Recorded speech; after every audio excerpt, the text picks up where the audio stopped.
nouvelle séquence. Bienveillance. On va passer à une nouvelle séquence. Ça s'est passé en France. Ça veut dire tout ce qui s'est passé en France. C'est sympa. Bravo à eux. Première info, on va revenir sur Marine Le Pen. Alors, elle s'est complètement lâchée ce week-end. Elle a fait limite un mini karaoké aux estivales de Beaucaire après le meeting de rentrée de Marine Le Pen et Jordan Bardella. Jordan. Elle était, regardez. Alors, elle est partie sur Dalida, mais elle est partie, mais là, c'était. Regardez.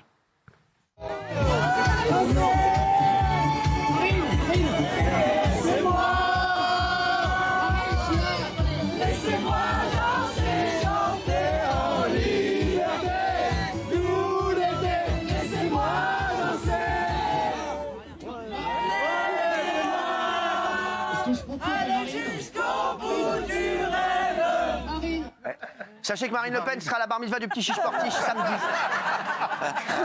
Voilà. Les chéris,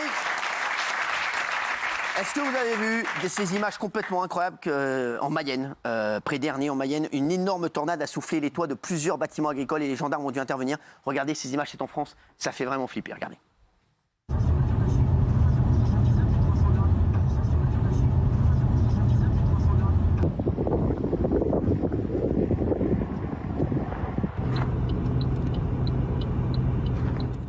Ah, ça, c'est un truc de fou, ça. Oui, Gilles. Oui, alors en fait, c'est des tourbillons d'air qui se forment et c'est très rare en France. Mais le problème, c'est que c'est tombé sur des exploitations agricoles. Tout a été détruit. Alors oui, justement, on pense très fort aux personnes qui ont été touchées. Absolument. 3 villages qui ont été touchés. Sauf que c'est pas très rare en France. Heureusement, il n'y a pas de blessés. Sauf que c'est pas très rare en France. Il y en a entre 40 et 50 par an. Ça reste rare quand même. Cette violence-là, elle est rare. Bien sûr. Oui, c'est énorme quand même. Localisé. Les chiens, on va enchaîner avec ce projet qui verra peut-être le jour pour les Jeux Olympiques 2024 à Paris. Pour l'occasion, nous allons peut-être assister au premier vol des taxis volants. C'est un mix entre un drone et un hélicoptère. C'est 100% électrique. L'objectif sera de se rendre aux Jeux Olympiques sans embouteillage en quelques minutes. Le taxi volant, ça arrive. C'est comme la piège de Benjamin. Et ben voilà. Regardez. C'est vrai ça. L'été prochain, à l'occasion des JO de Paris, plusieurs lignes commerciales de taxis volants seront ouvertes dans la capitale. La machine devra néanmoins avoir décroché sa certification européenne pour pouvoir réaliser ses vols commerciaux. Volocopter est confiant. Les vols seront tous limités à une altitude de 500 mètres, mais le constructeur précise que sa machine est 4 fois moins bruyante qu'un hélicoptère. Si l'essai s'avère concluant, Volocopter ambitionne de développer dans la foulée un réseau de taxis aériens sur toute la région parisienne. C'est fou, donc le taxi volant arrive. Oui, et franchement, c'est l'avenir. En 2025, ils estiment qu'il y aura 60 aéroports qui seront équipés de ces moyens de décoller verticalement. Il y a tous les grands opérateurs qui sont dessus, Airbus, Boeing, Embraer, etc. Et on devrait pouvoir déplacer 60 000 passagers chaque année. L'occasion des Jeux Olympiques, ce sera vraiment une grande première. Pour le moment, les prototypes n'ont qu'un passager et une personne, mais plus tard, tu pourras déplacer. Comment ça va coûter cette connerie? 5 ou 6 personnes. J'en sais. 4 euros du kilomètre. 4 euros du kilomètre. Ça fait 140 euros qui disent que c'est impossible. C'est beaucoup trop polluant, ça fait beaucoup de bruit. Non, c'est pas polluant, c'est électrique. C'est électrique. Donc l'électricité, oui, mais c'est beaucoup. Non, c'est sûr et certain que ça va arriver. En revanche, le gros problème, c'est donc vous connaissez tous les mecs quand vous klaxonnez et les mecs qui passent la main, ils font t'as qu'à passer par au-dessus. Maintenant vous allez pouvoir le faire. Il y a toujours un relou qui fait ça.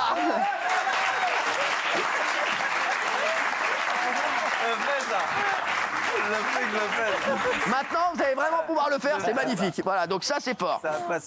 J'ai une info de fou qui nous vient de Béziers. On embrasse d'ailleurs tous les Biterrois. Pour l'été contre les crottes de chiens sur les trottoirs, la mairie de Béziers fiche désormais l'ADN des animaux. Ah, je vous dis, c'est un truc de fou. Cela permettrait de retrouver facilement de quel chien vient une éventuelle déjection que son propriétaire aurait oublié de ramasser. Sachez que je vais faire la même chose sur les toilettes de la Canal Factory. Pour les chroniqueurs, regardez. Et voilà de quoi ficher Norton. Avec cet ADN, les chiens de la ville auront désormais une carte d'identité génétique.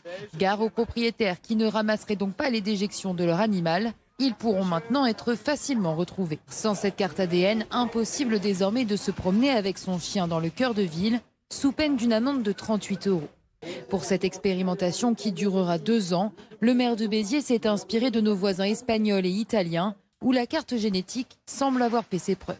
Si les déjections de leur animal traînent sur les trottoirs et les rues du centre historique, une amende de 122 € sera envoyée par voie postale à leur propriétaire. Qui aime Béziers?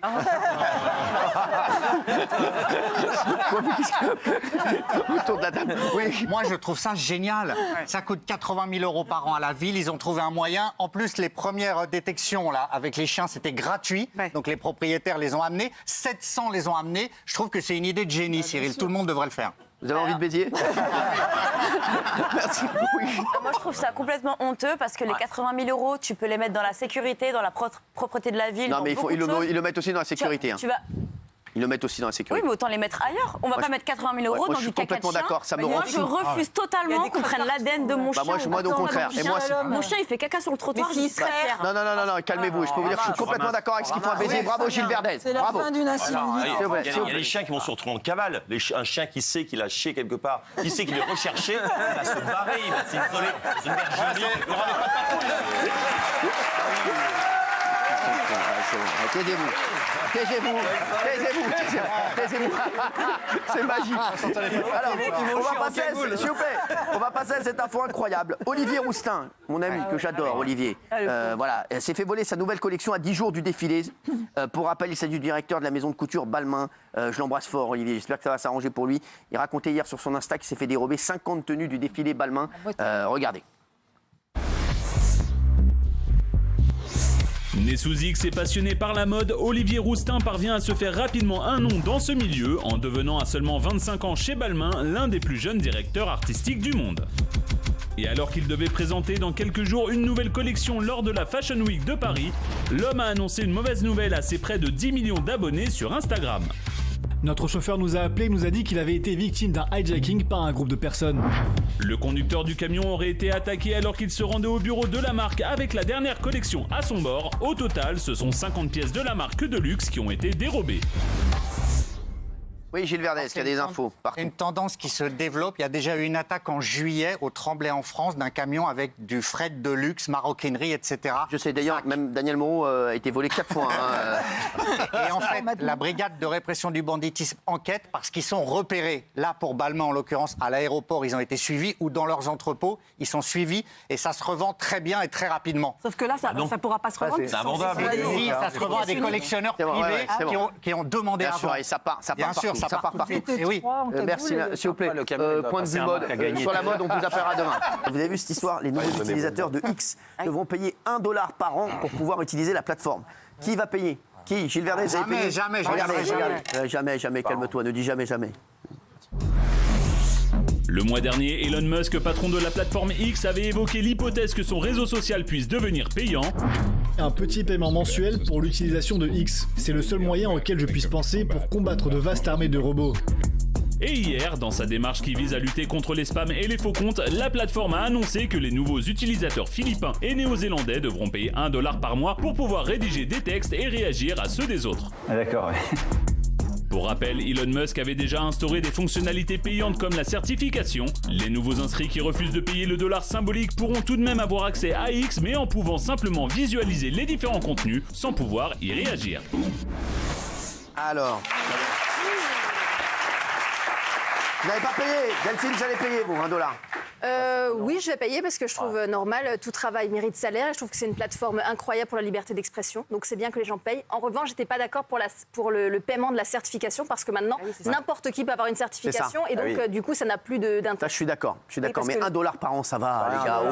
Gilles Verdez, qu'est-ce qu'il a encore? Mais non, mais c'est une honte. Il a acheté. Mais tout est une honte. Il a acheté ça, 43 milliards $. Comme il s'est fait arnaquer, qu'il est foudrage, il essaye de récupérer en faisant croire que c'est pour lutter contre les robots. Mais c'est faux. C'est faux. C'est faux. Il veut juste gagner de l'oseille, mais on peut le comprendre. Mais non. $1 par an. Oui, mais qui disent la vérité, qui ne disent pas c'est parce que je veux lutter contre les bots et je veux lutter contre la manipulation, etc. Parce qu'à $1, il est juste plus malin que Verdez. Exactement, il est juste plus malin que Verdez. Et c'est pas compliqué. Non, mais quel patron ne veut pas gagner d'argent? Il fait d'une pierre deux coups. Il va essayer de lutter contre les faux comptes. Il va essayer de lutter contre les faux comptes en disant, bah voilà, ceux qui créent des faux comptes, il va falloir payer. Donc c'est une façon de lutter contre l'anonymat.